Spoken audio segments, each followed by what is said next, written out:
میں یہاں چند بزرگوں کی بات بتا دوں، اللہ والے کیا دنیا میں انہوں نے کچھ حاصل نہیں کیا؟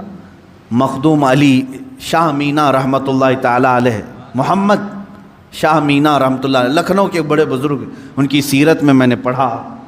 جانتے ہیں عبادت بھی کیسے کرتے تھے؟ اللہ اکبر، رات کے وقت کھلی دیوار جو ہوتی، کمپاؤنڈ جیسے ہوتا ہے دیوار کے اوپر کھڑے ہو جاتے تھے، عبادت کے لیے کھڑے ہوتے تھے، ادھر بھی نیچے ادھر بھی نیچے، بیچ میں دیوار ہے، کھڑے کھڑے عبادت کرتے تھے رات تک۔ لوگ کہتے کہ حضور مسجد ہے، نیچے صحن ہے، آرام سے کریں۔ کہتے جب آرام ملتا ہے تو نیند آ جاتی ہے، آرام ملتا ہے تو نیند آ جاتی ہے۔ میں دیوار پر کھڑا ہوتا ہوں اور رات کو نیند آتی ہے تو کبھی کبھار دیوار سے گر جاتا ہوں۔ تو کہا گر جاتے ہیں پھر بھی کھڑے ہوتے ہیں؟ کہا ہاں، جو جسم غافل ہوگا اس کی سزا یہی ہے کہ وہ دیوار سے گرایا جائے۔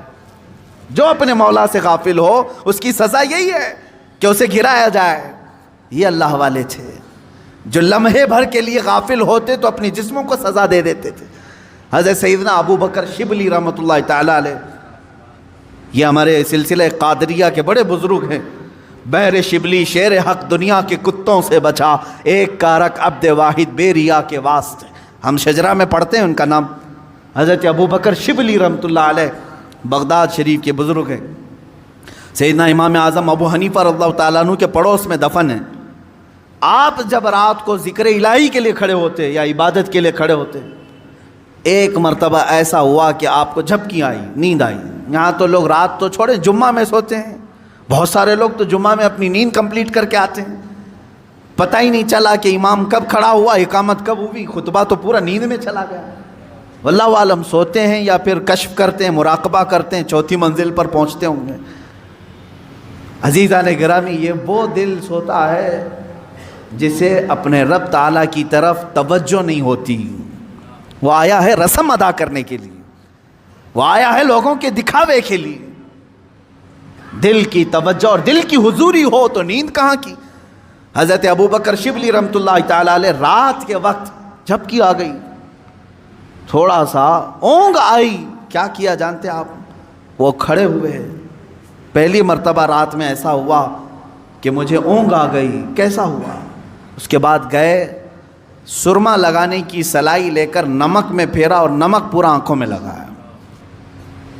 آنکھوں میں نمک لگاتے، ذرا لگا کر کے دیکھو اپنی آنکھوں میں نمک کیا حالت ہوگی۔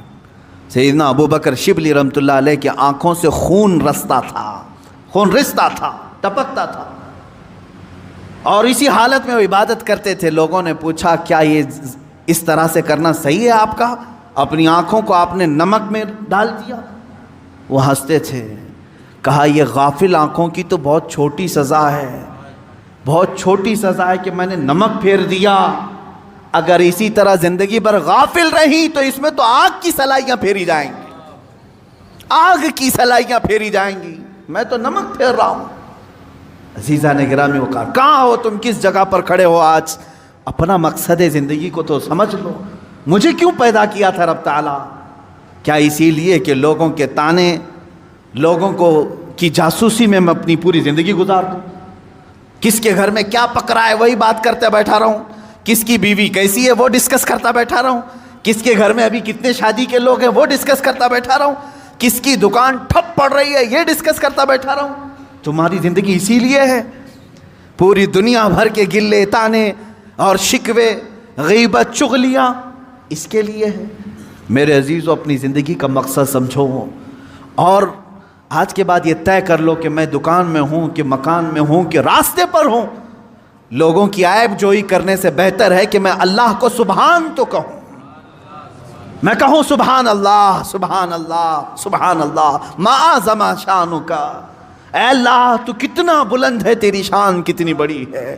لیکن اس کی تعریف میں جتنے جملے نکلے وہ تمہاری نیکیوں کے پلے کو اتنا بھر دیتے ہیں کہ قیامت کے دن تم فخر کے ساتھ اٹھائے جاؤ۔